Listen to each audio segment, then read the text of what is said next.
Pendant un mois, c'est Speed Théâtre qui t'emmène dans les coulisses du Festival Off d'Avignon. De retour sur Speed Radio et nous sommes en compagnie de Lucie de la compagnie Belle de Nuit qui joue son spectacle au théâtre de l'Observance et qui s'appelle Arrête d'être folle. Arrête d'être folle, alors qui est joué du 19 au 30 juillet avec un jour de relâche le 25 et il est joué à 14h15. Voilà. Oui, c'est ça. Alors de quoi parle ce spectacle ? Alors ça parle de la place de l'aidant dans la maladie. Émilie, une femme d'une trentaine d'années, va commencer à vivre le début de la maladie de sa maman, qui va avoir Alzheimer. Et elle va vivre les étapes de la maladie, mais aussi vivre ces étapes, elle, comme une sorte de deuil ou les étapes d'acceptation de devenir aidant, en fait. Voilà.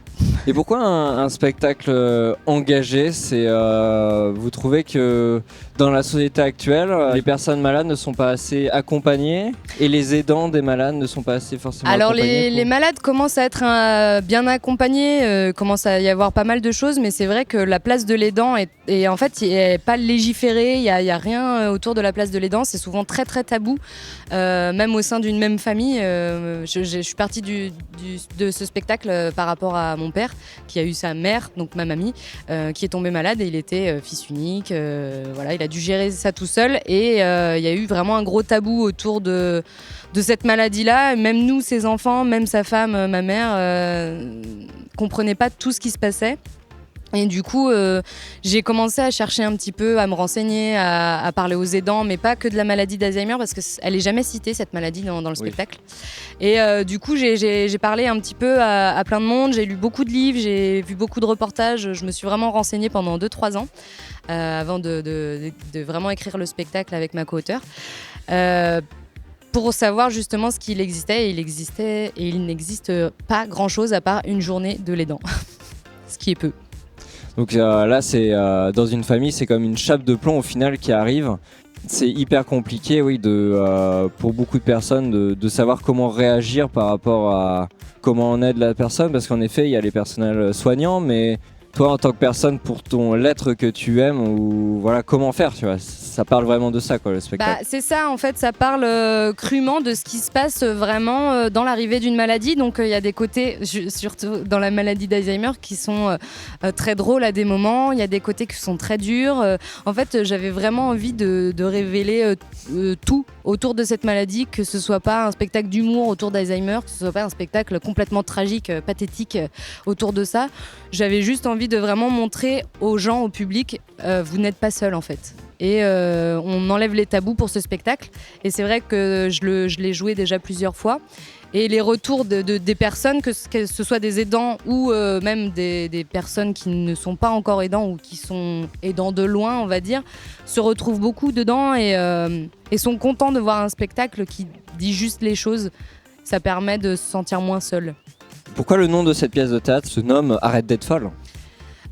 Parce que c'est tout autant violent que la maladie et tout autant violent de réceptionner cette maladie en devenant aidant. Et vraiment, Arrête d'être folle, c'est clairement ce qu'on dit pour quelqu'un qui commence à perdre la tête.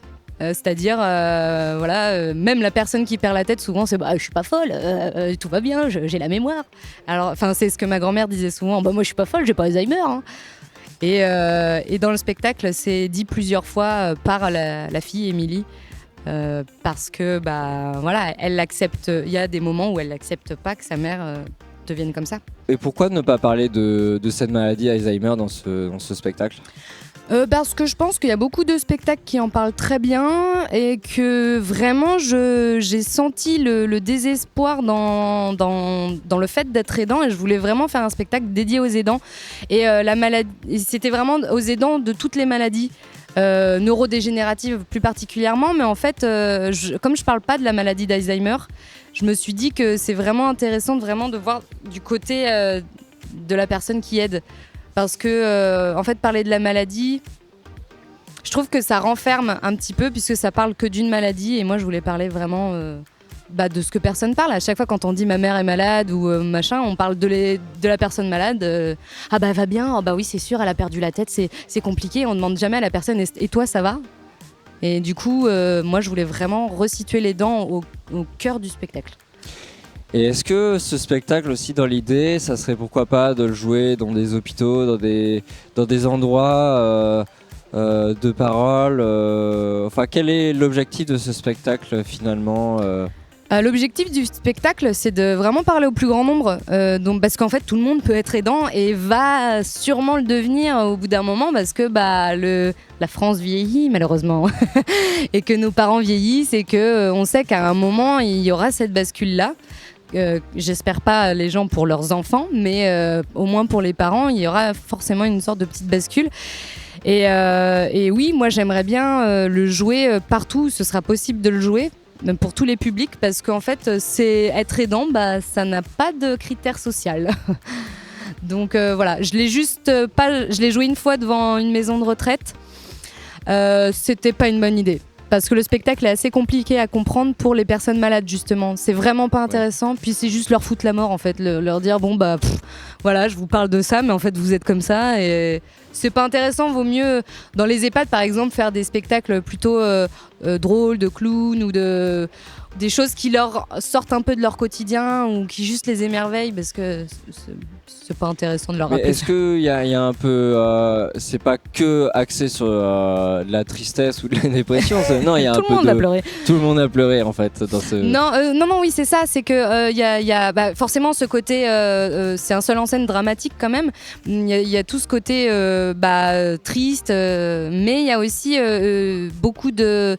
En fait, il y a beaucoup d'émotions qui se mélangent dans le spectacle, autant du côté colère, triste, du côté vraiment malheureux, mais il y a aussi des côtés très drôles. Il y a justement le médecin de cette madame là, de cette Josiane, qui est très très drôle, qui a un accent qui détend un peu l'atmosphère, et justement il est là pour ça, parce que je voulais vraiment faire un médecin de campagne qui lui dit les choses, mais comme si ça lui coulait dessus, parce que ça fait 30 ans qu'il est dans le métier, et puis voilà, donc il y a tous ces moments où c'est drôle en fait, et d'un coup c'est plus drôle.